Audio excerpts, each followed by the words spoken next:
जब आप किसी चीज को पूरे दिल से चाहो तो कायनात तुम्हें उससे मिलाने की साजिश में लग जाती है। सिंगली उनका करियर भी आपके एकेडमिक परफॉर्मेंस पे डिपेंडेंट है। क्या आपने कभी सोचा है कि जो बड़े बड़े इंस्टीट्यूट्स होते हैं उनके पास सिर्फ टॉपर्स के 4, 5, 6, 10 ही फोटो क्यों होते हैं जो चिपकाते हैं? क्या वो शर्मा जी का बेटा होता है? क्या वो बहुत इंटेलिजेंट बच्चा होता है? No, it is not the reality. Let me tell you, ये वही बच्चा होता है जो बिना ट्यूशन के भी 90 से लेके 95% मार्क्स लाता है। वो इसीलिए कोचिंग ज्वाइन करता है ताकि उसकी स्टडी रूटीन में एक रेगुलरिटी बने रहे, और फिर यही कोचिंग वाले उसका फोटो यूज करके मार्केटिंग करते हैं। एग्जाम के क्लास 10th के बाद इन लोग की नज़र उसी में होती है। और ऐसे ये तो मैंने बताया नॉर्मल बैचेस में, मैं था नॉर्मल बैचेस में फर्स्ट में था। उसके ऊपर और 2-3 बैचेस आते थे जिसमें कि स्पेशल बच्चों को रखा जाता था। पूरे ऑल ओवर इंडिया से इन लोग लेके आते हैं सिलेक्ट करके, और इन लोग जानते कि वही बच्चे इनको टॉप रैंक्स ला के देंगे। तो बाकियों को तो इन लोग जैसा पढ़ा रहे हैं, लेकिन उन स्पेशल लोगों पे इतना ज़्यादा फोकस दिया जाता था क्योंकि ये जानते हैं कि अगर 10-15 बच्चे भी टॉप रैंक ले आए तो इनका ही फ़ोटो छापेंगे और हमारा बिजनेस चलता रहे। तो ये ऑलरेडी बच्चों को सिलेक्ट कर लेते पूरा ऑल ओवर इंडिया से, और फिर इन्हीं को और घिस घिस के इनको ही सोना चांदी से डायमंड बना देते। और एक नॉर्मल मिडिल क्लास घर का लड़का जो बहुत ज़्यादा सपने लेके गया था, उसके सपने एट द एंड चूर चूर होके ख़त्म हो जाते हैं। Do you know the fact कि मोस्टली हमें वही टीचर्स पढ़ाते हैं जिन्होंने अपनी लाइफ में कुछ ढंग का नहीं किया है। वो इसी करिकुलम के सिलेबस रहे हैं। मैं यहाँ पे गांधी जी, भीमराव अंबेडकर या एपीजे अब्दुल कलाम की बात नहीं।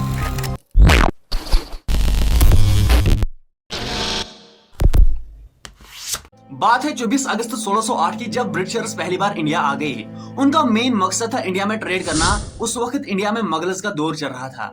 India was under Mughal emperor Jahangir. 1613 में जहांगीर ने कैप्टन विलियम हॉकिंस को इजाजत दिया कि वो सूरत में अपनी फैक्ट्री एस्टैब्लिश करके ट्रेड कर सकता है। बट वक्त गुजरता गया, ब्रिटिशर्स ने अपना ट्रेड बढ़ाया। ट्रेड करने के लिए उनको टैक्स देना पड़ता था। कहते हैं ना, जब आप किसी इंसान को ज्यादा इज्जत देते हो, ज्यादा प्रिविलेज देते हो, एक वक्त ऐसा आता है जब वो आपसे बहस करने लगता है, आपके सर के ऊपर चढ़ जाता है। वैसे ही ब्रिटिशर्स के साथ हुआ। उनको लगा हमें इंडिया में बहुत इज्जत है, बहुत प्रिविलेज मिलते हैं, सो दे स्टॉप्ड पेइंग टैक्स। उस वक्त जो बंगाल का नवाब था, दैट वाज सिराजुद्दौला। सिराजुद्दौला को ब्रिटिशर्स को ये प्रिविलेज देना पसंद नहीं आ गया क्योंकि उसको लगा अब हम खतरे में हैं, ब्रिटिशर्स एक्सपेंड हो रहे हैं। इन्होंने टैक्स देना भी बंद किया। सो ही वार्नड ब्रिटिशर्स। इसने ब्रिटिशर्स को कहा कि इन प्रिविलेजेस को लीगली यूज करो, बिकॉज उन्होंने पहले ही सूरत में एस्टैब्लिश की थी फैक्ट्रीज। उन्होंने एक्योर किए थे zamindari rights. Zamindari rights was for a company, not any personal use. But britishers ने इन जमींदारी राइट्स को प्राइवेट पर्पस के लिए यूज किया। उन्होंने टैक्स देना भी बंद किया। सिराजुद्दौला को यह बात पसंद नहीं आ गई। कासिम बाजार में ब्रिटिशर्स की एक फैक्ट्री थी एंड सिराजुद्दौला ने उस पर अटैक किया। ब्रिटिशर्स को गुस्सा आ गया। फिर एक जंग स्टार्ट हो गया जिसको बोला जाता है बैटल ऑफ प्लाजी। ये बैटल 23 जून 1757 को स्टार्ट हो गया। This was the first war of Britishers in India जिसमें ईस्ट इंडिया कंपनी की जीत हुई। अब ब्रिटिशर्स और स्ट्रॉन्ग बन गए। 1858 से ब्रिटिश राज स्टार्ट हो गया इंडिया में। 1858 से लेके 1947 तक ब्रिटिशर्स ने इंडिया में रूल किया। अब तक मैंने जो भी बोला वो एक ओवरव्यू था कि ब्रिटिशर्स ने इंडिया में अपनी हुकूमत कैसे जमाई। अगर आप इसके लिए और डीपली जानना चाहते हो, you can read Indian history और you can comment down how britishers rule over India. उन्होंने लॉज को कैसे वायलेट किया और हमें क्या सीखना चाहिए ब्रिटिशर्स से। What type of inspiration we can get from the British Raj. खैर, हम अपने टॉपिक की ओर बढ़ते हैं कि इन 200 सालों में ब्रिटिशर्स ने इंडिया में क्या किया। बेसिकली ब्रिटिशर्स यहाँ पे आए थे अपना ट्रेड जमाने के लिए। नाउ क्वेश्चन इज, उन्होंने अपनी डोमिनेंस इंडिया में कैसे जमाई? उन्होंने इतने बड़े डाइवर्स नेशन को कंट्रोल कैसे किया? कहते हैं जब आप किसी चीज को पूरे दिल से चाहो तो कायनात तुम्हें उससे मिलाने की साजिश में लग जाती है। वैसे ही हुआ ब्रिटिशर्स के साथ इंडिया में। वो इंडिया को पूरे दिल से चाहते थे क्योंकि इंडिया को बोला जाता था सोने की चिड़िया। यहाँ पे बहुत सारे रिसोर्सेज पाए जाते थे। जब ब्रिटिशर्स पहली बार इंडिया आ गए तो उनके लिए tea, coffee, sugar cane, silk बहुत ज्यादा महंगा था because they were not the native citizens of the India. But battle of Plassey ने ये सारी प्रॉब्लम सॉल्व कर दी। From 1858 India was under the control of britishers. अब ब्रिटिशर्स ने जितना चाहा उतना फायदा उठा पाए वो इंडिया से। यहाँ के लोगों को उन्होंने स्लेव्स बनाया। लोग बहुत ज्यादा गरीब हो गए। जमीन लोगों की थी बट वो अपनी मर्जी के मुताबिक कुछ नहीं उगा सकते थे अपने जमीन पर। ब्रिटिश रूल के दौरान इंडिया में बहुत सारे फेमिनिस्ट आ गए। 1880 से लेके 1920 तक इंडिया में 100 मिलियन लोग मर गए। इतना सब कुछ बोलने का मकसद यही है कि Britishers successfully ruled over India.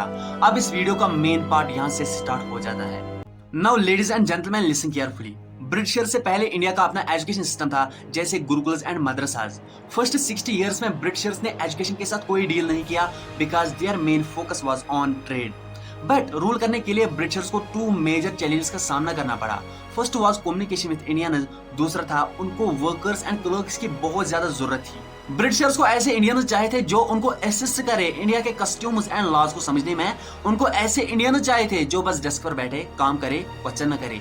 इन सभी प्रॉब्लम्स को सॉल्व करने के लिए वारेन हेस्टिंग्स ने 1781 में कलकत्ता मदरसा एस्टेब्लिश किया, जहां पर मुस्लिम लॉ को पढ़ाया जाता था। 1791 में जोनाथन डंकन ने वाराणसी में संस्कृत कॉलेज एस्टेब्लिश किया, जहां पर हिंदू फिलॉसफी एंड लॉज को पढ़ाया जाता था। इंडिया में बहुत सारे स्कूल्स को एस्टेब्लिश किया गया, जिनका मेन फोकस था वेस्टर्न एजुकेशन को प्रमोट करना। 1835 में डिसाइड किया गया कि वेस्टर्न साइंस एंड लिटरेचर को इंग्लिश मीडियम थ्रू पढ़ाया जाएगा इंडियंस को। But it was a challenge for Britishers, क्योंकि इंडिया में कोई इंग्लिश नहीं जानता था। इसके लिए एक कमेटी बनाई गई, जिसका चेयरमैन रखा गया था थॉमस बैबिंगटन मैकवली। थॉमस बैबिंगटन मैकवली ने इंग्लिश एजुकेशन एक्ट ऑफ 1835 दिया। उसका मानना यह था जो कि ट्रेडिशनल एजुकेशन इंडिया में ऑलरेडी मौजूद था, उसको रिप्लेस करना, वहां पे इंग्लिश एजुकेशन रखना, क्योंकि उसके अकॉर्डिंग जो ये ओरिएंटल कल्चर था ये डिफेक्टिव एंड अनहोली था। इसके बाद इंडिया में बहुत सारे कॉलेज को एस्टेब्लिश किया गया। यहाँ पे बहुत सारी चेंजेस लाई गई, लाइक इंग्लिश एजुकेशन सिस्टम को प्राइमरी से लेके यूनिवर्सिटी लेवल तक इंट्रोड्यूस किया गया। एजुकेशन फॉर वुमेन पर फोकस दिया गया। जो एफिलिएटेड प्राइवेट स्कूल्स थे उनको कुछ एड्स प्रोवाइड किए गए। इतना सब कुछ इंट्रोड्यूस कराने के बाद भी उस वक्त इंडिया की लिटरेसी रेट बहुत कम थी। इन सारी चीजों को अगर आप डीपली पढ़ना चाहते हो तो इसके रेफरेंस मैं आपको वीडियो के डिस्क्रिप्शन में दूंगा। वो इंग्लिश एजुकेशन सिस्टम को सक्सेसफुली हुए थे इंडिया में इंट्रोड्यूस कराने के लिए। इंग्लिश एजुकेशन सिस्टम को इंडिया में इंट्रोड्यूस कराने का मेन मकसद था इंडियंस को फॉर एवर के लिए गुलाम बनाना। एंड अनफॉर्चुनेटली हम आज भी एजुकेशन सिस्टम और द ब्रिटिशर्स के गुलाम है, स्लेव्स है, क्योंकि हम उसी एजुकेशन सिस्टम को अभी भी फॉलो करते हैं। साल 1947 में इंडिया आजाद हो गया, ब्रिटिशर्स अपने देश वापस लौट गए, बट वो यहाँ पे एक चीज छोड़ के गए, वो था उनका बनाया हुआ एजुकेशन सिस्टम, जिसको हम आज भी फॉलो कर रहे हैं। ASER के रिपोर्ट के अकॉर्डिंग 83% एजुकेटेड इंडियन एम्प्लॉयबल नहीं है। हम कहते हैं कि इंडिया में जॉब्स ही नहीं है, बट रियलिटी में हम में से बहुत सारे लोग जॉब्स करने के लायक ही नहीं है, क्योंकि हमने जो स्कूल्स एंड कॉलेज से सीखा है उसमें से 90% चीजें प्रैक्टिकल वर्ल्ड में काम ही नहीं आते हैं। लेकिन इसमें आपकी भी गलती नहीं है। अगर आप हिस्ट्री के डेट्स, मैथमेटिक्स के इक्वेशंस को याद नहीं करोगे तो अफसोस, आप पास नहीं हो जाओगे और ये दुनिया आपको अनपढ़ गंवार बोलेगी। क्या आपने कभी सोचा है कि आपके टीचर्स आपको ये क्यों बोलते हैं कि अगर आपके मार्क्स अच्छे नहीं आ गए तो आपकी जिंदगी एकदम खराब, अगर आपके मार्क्स अच्छे नहीं आ गए तो आप सक्सेसफुल नहीं हो जाओगे, ये दुनिया आपको इज्जत नहीं देगी। इस चीज में उनकी भी गलती नहीं है, क्योंकि उनकी जिंदगी का 75% टाइम स्कूल एंड कॉलेज में गुजरने वाला है। इंटरेस्टिंगली उनका करियर भी आपके एकेडमिक परफॉर्मेंस पे डिपेंडेंट है। अगर एक टीचर का स्टूडेंट अच्छा परफॉर्म करे, अच्छे मार्क्स लाए, मीन्स वो बहुत अच्छा टीचर है। इंडिया में एजुकेशन सिस्टम को एक हार्डकोर बिजनेस बनाया गया है। क्या आपने कभी सोचा है कि जो बड़े बड़े इंस्टीट्यूट्स होते हैं उनके पास सिर्फ टॉपर्स के 4, 5, 6, 10 ही फोटो क्यों होते हैं जो चिपकाते हैं? क्या वो शर्मा जी का बेटा होता है? क्या वो बहुत इंटेलिजेंट बच्चा होता है? No, this is not the reality. Well, let me tell you, ये वही बच्चा होता है जो बिना ट्यूशन के भी 90 से लेके 95% मार्क्स लाता है। वो इसीलिए कोचिंग ज्वाइन करता है ताकि उसकी स्टडी रूटीन में एक रेगुलरिटी बने रहे, और फिर यही कोचिंग वाले उसका फोटो यूज करके मार्केटिंग करते हैं। हमारे एजुकेशन सिस्टम में हर किसी बच्चे को सेम सिलेबस, सेम क्वेश्चंस दिए जाते हैं without seeing the capability of a student, और ये राइज देता है एक अनहेल्दी कंपटीशन को।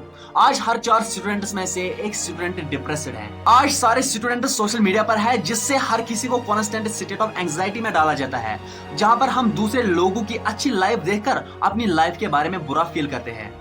Do you know, social media पर कोई भी अपने फेलियर्स पोस्ट नहीं करता है।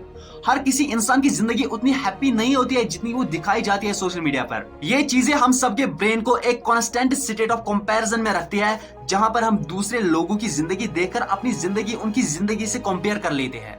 2 जुलाई 2019 IIT हैदराबाद के हॉस्टल में चार्ल्स नाम के एक स्टूडेंट की डेड बॉडी मिली, जिसके सुसाइड नोट पर लिख के था, live a little every day, एक ही जिंदगी मिलती है। अभी मिन्नू क्लास 11th में पढ़ता है। 16 साल का लड़का अपने एग्जाम्स के बीच में सुसाइड करता है। क्या आपको पता है कि उसके केमिस्ट्री पेपर के ऊपर क्या लिखा हुआ था? उसमें लिखा था कि education should be about understanding and applying your knowledge, My death should be a lesson and a reason for the system to change. साल 2009 से लेके 2018 तक 81,758 स्टूडेंट्स ने एग्जाम की प्रेशर की वजह से सुसाइड किया। और अगर हम आज देखेंगे, बदला कुछ भी नहीं है। आज जहां भी हम जाते हैं, चाहे कॉलेज हो या स्कूल हो, हमें एक ही बात सुनने को मिलती है कि बेटा अगर मार्क्स नहीं तो कुछ भी नहीं। साल 2020 आफ्टर 34 इयर्स के बाद हमारे देश की एक नई एजुकेशन पॉलिसी बनती है, जो कि एक बहुत बड़ा चेंज था। 3 साल हो गए हैं, आप भी यही हो और मैं भी यही, अभी तक कोई बड़ा खास चीज दिखा नहीं। 1986 से हमारी सरकार यही दावा करके आ रही है कि वो हर साल 6% ऑफ जीडीपी सिर्फ एजुकेशन सिस्टम पे खर्च करते हैं। लेकिन अगर आप अपने देश के सरकारी स्कूलों की हालत देखोगे, वो कुछ ऐसी दिखती है।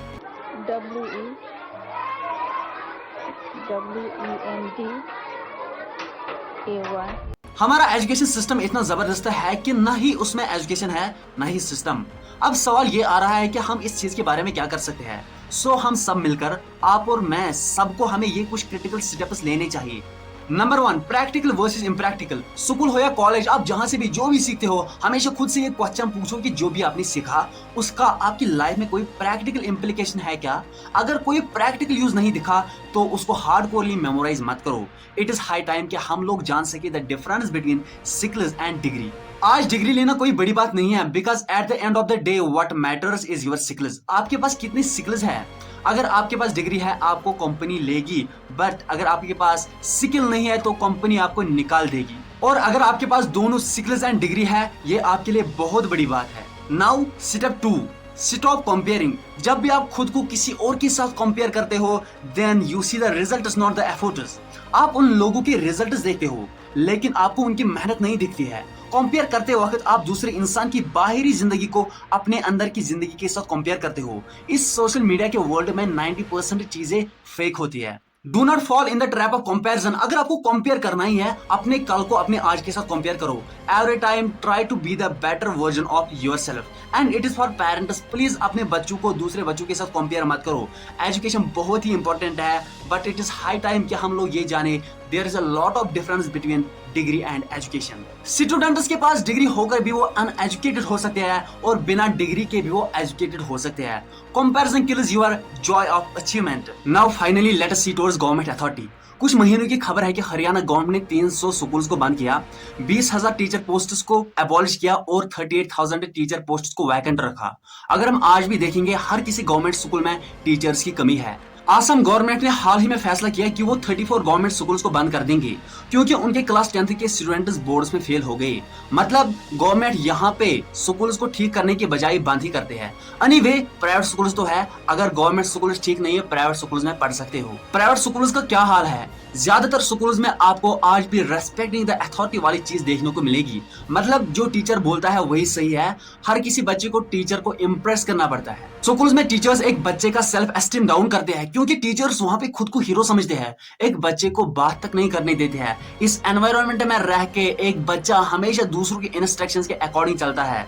जो आप और मैंने किया है, स्पेशली क्लास 10th तक, वही रटा सिस्टम, क्योंकि मार्क्स लाने हैं। फॉर एग्जाम्पल, आपने कितनी बार अपनी टीचर से सुना है या अपनी बुक से देखा है journalism, video game designer, video game tester, anthropologist, logo designer, web developer, social worker, event management जैसे करियर्स के बारे में। सपोज आपको ज्योग्राफी पढ़ाई जाती है, आप में से कितनों ने सोचा है कि मुझे एक जियोलॉजिस्ट बनना है? Do you know the fact कि मोस्टली हमें वही टीचर्स पढ़ाते हैं जिन्होंने अपनी लाइफ में कुछ ढंग का नहीं किया है। वो इसी करिकुलम के स्लेव्स रहे हैं। मैं यहाँ पे गांधी जी, भीमराव अंबेडकर या एपीजे अब्दुल कलाम की बात नहीं करता हूँ। ये इसलिए होता है क्योंकि टीचर जो हमें सिखाते हैं उसको बाहर वाले वर्ल्ड से रिलेट करना बहुत मुश्किल है। स्कूल्स में आपको सिर्फ गवर्नमेंट जॉब्स के बारे में बताया जाता है जिसके लिए आप पढ़ते हो। एंटरप्रेन्योरशिप के बारे में नहीं बताया जाता है, डिजिटल मार्केटिंग के बारे में नहीं बताया जाता है। पढ़ाने के तरीके के लिए कुछ मूवीज भी बनाई गई है, जैसे हिचकी है तारी ज़मीं पर है, जिसमें ये दिखाया गया है कि एक बच्चे को कैसे पढ़ाना चाहिए।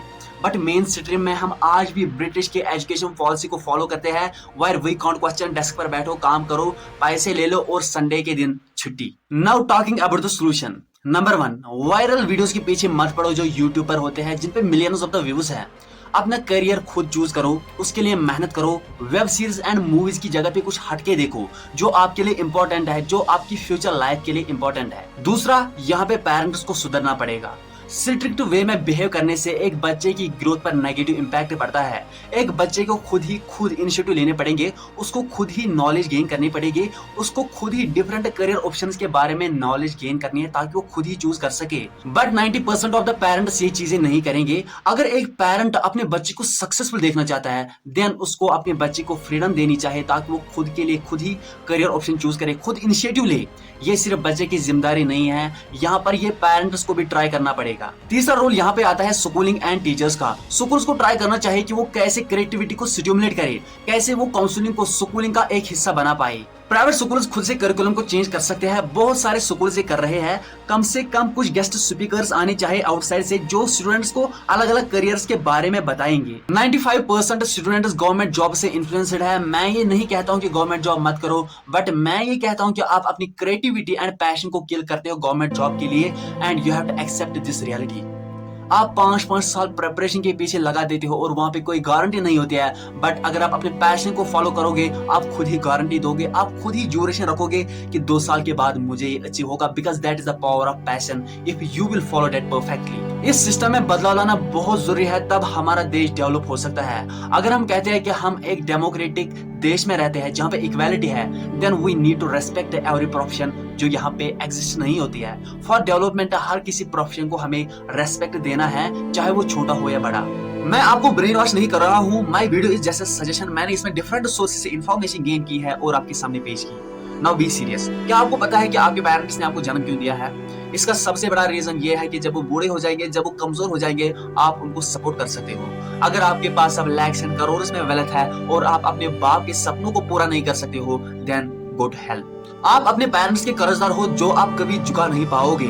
अगर आप उनके बुढ़ापे में उनको साथ नहीं दे सकते हो, उनको सपोर्ट नहीं कर सकते हो, उनके साथ टाइम नहीं बिता सकते हो, इवन आपके पास लैक्स में सैलरी होगी, still you are no one. ऐसे भी डॉक्टर्स, इंजीनियर्स, ब्यूरोक्रेट्स हैं जिनकी सैलरी बहुत ज्यादा है, जिनके अकाउंट्स में करोड़ ऑफ द वेल्थ है, बट वो अपने पेरेंट्स को टाइम नहीं दे पाते हैं, वो उनको ट्रिप पर नहीं ले सकते हैं, जैसे सऊदी अरेबिया और अमेरिका और somewhere else. Do you know why? Because they are high paid slaves, they do not have time for their parents, for their family. गुलाम मत बनो, ये ब्रिटिश की स्ट्रेटजी थी। दोस्तों, अगर आप खुद को एक वॉरियर कहते हो, फिर ऐसा कुछ करो, ऐसा बनो कि अपने पेरेंट्स के 50 साल की एज में उनको कुछ ऐसा दो कि वो फील करने चाहिए कि उन्होंने एक वॉरियर को जन्म दिया है। वो रोते रोते अपने बेड पर मरने नहीं चाहिए। Note down this thing, if you want happiness on the face of parents, life में इतना बिजी मत हो जाओ कि एक महीने में उनके साथ एक बार भी मिल नहीं पाओगे। दुनिया में सबसे कीमती चीज जो है वो है हमारे पेरेंट्स। उनको टाइम दो, उनको होप दो। दोस्तों, ये वीडियो बहुत ही स्पेशल है। मैंने सोचा कि मैं एक ऐसा प्ले लिस्ट बनाऊंगा जिसमें मैं आपको हर किसी जॉब के बारे में A to Z डिटेल्स दूंगा, लाइक वो जॉब कैसे अचीव करना है, उसमें कितना टाइम लगेगा, उसमें कितनी फ्रीडम होगी। जो वो वीडियोस होंगे उनमें मेरी अपनी बातें नहीं होंगी, जो उस फील्ड में प्रोफेशनल्स हैं उनसे जानकर वो प्ले लिस्ट बनाया जाएगा। वो हर किसी स्टूडेंट के लिए बहुत ज्यादा इंपॉर्टेंट होगा। बच्चे को बचपन से ही बताया जाता है कि आप मेडिकल ले लो, नीट करो, तो उसको लगता है मुझे बहुत बड़ा हॉस्पिटल मिलेगा, but this is not the reality. बच्चे को लगता है कि मैं बीटेक क्रैक कर लूंगा, फिर मैं इंजीनियर बनूंगा, but this is not the reality. मेरे वीडियोस पर तो 50 से ज्यादा व्यूज नहीं आते हैं, ना मैंने आज तक बोला होगा सब्सक्राइब माय चैनल, बट अगर आप एक स्टूडेंट हो, इस चैनल पर नए हो, तो आज मैं आपको अपने दिल की गहराई से बोलता हूँ, subscribe this channel because it would be important for you. अगर आप इस वीडियो की बातों को सपोर्ट करते हो तो कमेंट करे बिना जाना मत। Now it is the end of this video. Wish you all the very best. मिलते हैं और एक ऐसे ही इंफॉर्मेटिव वीडियो में। Till then take care of yourself. Good bye.